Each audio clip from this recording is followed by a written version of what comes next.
Hi, welcome back to Stuff About Tutorials. Today we're talking about how to add a contact on WhatsApp. Maybe you want to connect with someone new and add a friend's phone number to your WhatsApp contacts. So today I'm going to show you how to add a contact on WhatsApp.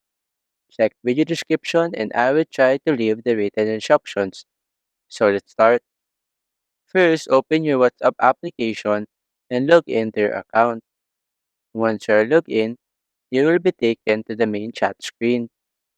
On this page, tap on this chat icon at the bottom right corner of the screen. This will open your WhatsApp contacts. Here, tap on this new contacts option.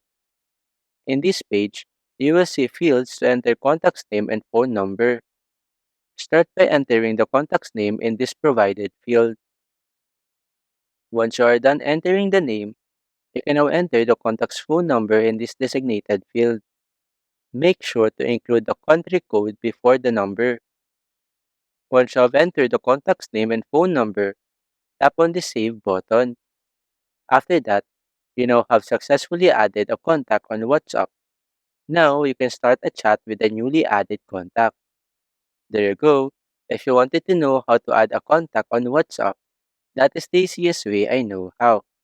If you know another way to add a contact on WhatsApp, leave a comment below. Also, be sure to subscribe for more videos.